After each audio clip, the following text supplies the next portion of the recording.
Just a very quick one, ladies and gentlemen. Welcome today. We are going to just have a preamble because the topic of discussion today had been dealt earlier in our previous videos. I trust you are doing well and doing great. Okay, so we just have a quick one, a snappy one. Okay, short one on ABO blood group system, resist compatibility and incompatibility. Okay, we are going to deal with table of protocol. Though we have treated that before, but for the benefit and the interest of our loving subscribers and the terrorists and viewers of which you're part of them. So we're going to revisit it, okay, on the table of protocol mainly of your ABO blood group system so that you can know how to interpret your result after a specific blood experimental analysis, okay. So if you can come closer with me here, we have the different blood groups that we have in hematology.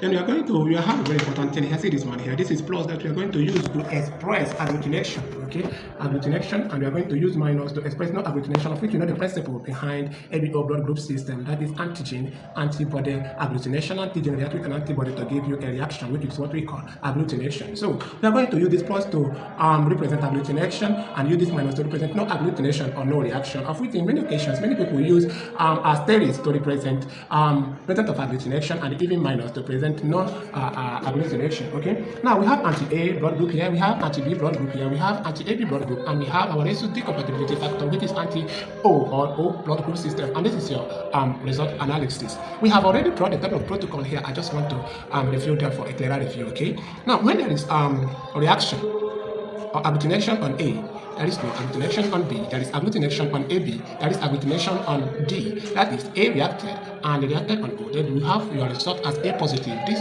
patient or individual have the blood group of A positive. Okay, it's reacted at OA, no, none at B. Present of agglutination in AB, present of agglutination in D, and the result is A positive. Now, when there is agglutination in A also, there is no agglutination in B. The presence of agglutination in AB. Now, but there is no agglutination in O. Rhesus D did not react at all. Now you're having a rhesus negative blood group. That is A negative.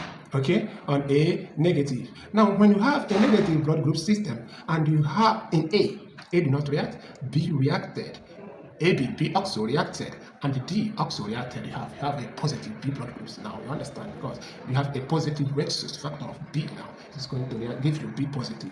Now there is no agglutination in A as usual. B reacted, AB also reacted, and the rhesus compatibility O did not react. You're going to have a B negative what? B negative blood group. Now this patient is B negative. Now when there is sequential agglutination reaction, A reacted, B reacted, AB reacted, D also reacted, there is present of AB positive. The individual blood group is AB positive. Okay, all of them reacted. Okay, follow it sequentially. Now, A also reacted, B also reacted, AB also reacted, a very funny one here, and D did not react. This is where you have AB negative. Okay, you have a negative AB. Okay. Recall that A also have an antigen A and also an antigen B reacting with the antibody. Now, when there is no bad boy here, when there is no when there is no agglutination here, there is no reaction in A, there is no reaction in B, there is no reaction in AB, and there is reaction in O. Now O come to play, then you have an O positive. Okay, you have it here, O positive, what? Blood group. Now, when there is no agglutination at all, okay, you have a dormant blood group system. That's when you have your O negative. No reacted, A did not react. B showed no reaction, AB also showed no reaction, and the O also shows no reaction. You have an O negative blood group. Then when do you have errors in ABO blood group? For that, when your A reacted also, then your B did not react, your AB did not also react, then your O come react. How come that A reacted, B will normally be supposed not to react, or B supposed to react also? Now AB, which determines your B and your A and B, we have both A and B antigen. They not reacted here. No, now there is an error. That is when we have error in what blood group. That's why we write it error. Then also there is no reaction in A, there is a reaction in B. There is no reaction in AB. Now there is also reaction in O. So you also have an error again. These are the two errors you have, or maybe other more, because you can also have a reaction here. You can also have a reaction in B, but there is no reaction in AB. How can A react? B react, and there is no reaction in AB. Then D or O reacted. That is also an error. So know when you have an error in ABO blood group compatibility test. Okay, I'm sure with this that you can come up with a proper analysis of your patient result after a particular experiment. Thank you very much.